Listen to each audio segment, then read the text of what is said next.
अस्सलामुअलैकुम दोस्तों, ਤੁਸੀਂ ਵੇਖਦੇ ਪਏ ਨੇ ਆਪਣਾ ਵਤਨ ਪੰਜਾਬ ਟੀਵੀ। ਮੈਂ ਤੁਹਾਡਾ ਮੇਜ਼ਬਾਨ ਅਲੀ ਸ਼ੇਰ। ਜਿਵੇਂ ਕਿ ਡੇਲੀ ਦੀ ਨਿਸਬਤ ਨਾਲ ਦੋਸਤਾਂ ਨੂੰ ਵੀਡੀਓ ਮਿਲਦੀ ਆਈ ਮਾਸ਼ਾਅੱਲਾ। ਆਏ ਮੱਝ ਭਾਈ ਸਬਾਜ ਦੀ ਕੱਲ ਆਈ ਸੀ ਵੀਡੀਓ ਤੇ ਚੁਆਈ ਕਰਕੇ। ਮੱਝ ਦਾ ਸੌਦਾ ਹੋ ਗਿਆ, ਆਨਲਾਈਨ ਹੋਇਆ ਹੈ। ਹਾਜੀ ਰਫੀਕ ਸਾਹਿਬ ਡੋਗਰ ਲਾਹੌਰ ਤੋਂ ਉਹਨਾਂ ਨੇ ਦਿੱਤੀ ਹੈ। भाईजान आमने सामने गल्लां होईयां ने। हां जी, आमने सामने कोई किसी किस्म दा फर्क निकला होवे नहीं। अल्लाह दी मेहरबानी नाल मज नूं लोड भी कराने ते नालों नाल गल्लां ही करने। लै चलो जी। बाकी सह दोस्तां दा फोन आंदे रहे ने कि भाई अली शेर मज सानू दे लेकिन पूरी मुहब्बत नाल भाई हाजी रफीक साहब नूं ए मज दित्ती है। मुकद्दर ते नसीब दे सब्दे हुंदे ने माशाअल्लाह। बाकी अल्लाह पाक नूं वक्त लावे। ए मज जनाब ਤੁਹਾਡੇ ਸਾਹਮਣੇ ਜਾ ਰਹੀ ਏ, क्योंकि अपना एक असूल है जिंदगी का। जेड़े दोस्त नाल सौदा किया है बिल्कुल मालिक नूं पता होंदा है, और भाई अगले जेड़ा लै जांदा है साडा वीर बिल्कुल मुहब्बत वाला है। इंशाअल्लाह पहले भी मज्जां भाई हाजी रफीक साहब नूं देंदे रहे हैं ते बस कल राती इक्का ही कीती है, सौदा हो गया है। बाकी उस तो बाद बड़ियां कॉल आईयां, जेड़ी गल करनी हो इंशाअल्लाह आपां कर देंदे हैं, क्योंकि लोको ला किसी दा नहीं रखिया कदे भी। किसी दोस्त का देन लैन का या मेरे नाल कोई मुतालबा होवे किसी बयाने का, पैसे का, जानवर का, बिल्कुल वाजे कमेंटा दसे काला करे।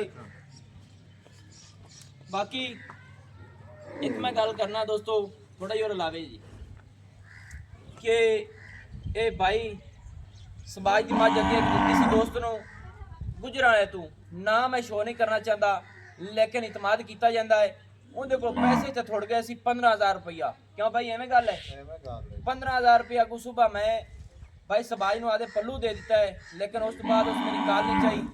15,000 कोई नहीं एडी रकम आती, लेकिन साडा एक असूल है जिंदगी का। काम जिहड़ा ना सच्चा खरा करीदा है, और गल्लां जिहड़ियां सच्चियां खरियां होंदियां ने। उन्हां दा कहना है कि एक मझ उन्हां खुद छड़ दित्ती सी, मलकां दी मझ सी। उनका 20,000 रुपया बयाना दिते होया सी। वो कहिंदे कि उधर टकाने, लेकिन उत्थे मौके ते अगर आप नहीं छड़ के आए तो फिर असी उन्हां पैसों जिम्मेवार हैं।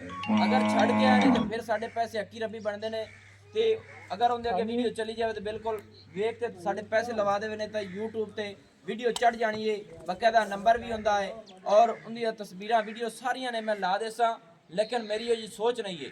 गुजर वाले जितने दोस्त ने बिल्कुल मैंने फोन करके पुछ लेवें, मैं उन्होंने नंबर देंगा, बिल्कुल वो कॉल करके उहदे को पुछ लेवें।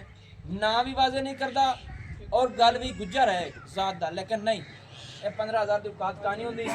तो अच्छी गल है कि साडा 15,000 रुपये भेजे अच्छी रबी साडा बनता है, और वो दे दे तो ठीक है। चलो जी लोड कराने हैं। बाकी कोई मिस्टेक हुई हो किसी गल की तो मैं दोस्तों माजरत करना, क्योंकि देन लैन की गल विच हो गई कि मैं माजरत करना दोस्तों।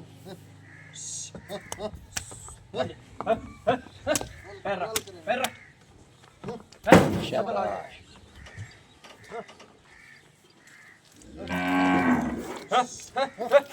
रख ये पैर रख ले। क्या रकम आ रही ना मानो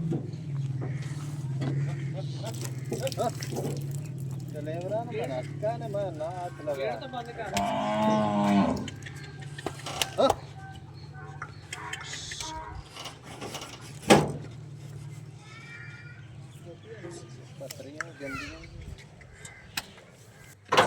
दोस्तों अल्लाह के हुक्म ने मज लोड हो गई है माशाअल्लाह। अल्लाह पाक भाई हाजी रफीक दे नसीब विच करे।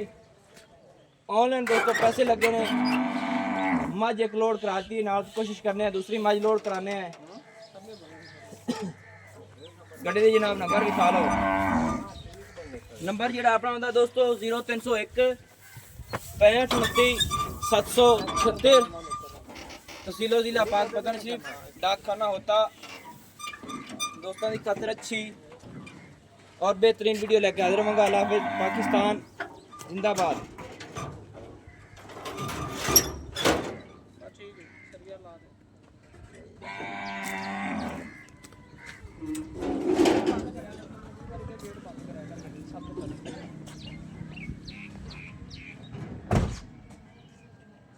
भाई हम त्रिपाल ला लेगा टाइम बाबा होवे ता अपने कोड़े त्रिपाल आपा सब पा लेंगे आ तसल्ली ना, क्योंकि ਅਸੀਂ ਤੁਹਾਡੇ ਹਵਾਲੇ ਕਰ ਦੇਵਾਂਗਾ ਹਿਫਾਜ਼ਤ ਕਰਨਾ ਤੁਹਾਡਾ ਬਾਅਦ ਵਾਸਤੇ ਆਪਾਂ ਸੋਰੀ ਪਾ ਨੇ ਦੂਜੀ ਮਾਂ ਤੁਸੀਂ ਲੋਡ ਕਰਾਣੀ ਹੈ ਇੱਥੇ ਨਹੀਂ ਉਹ ਆਪਣਾ ਦੂਏ ਦੋਸਤ ਕਰਾਣੀ ਇਹ ਭਾਈ ਦੇ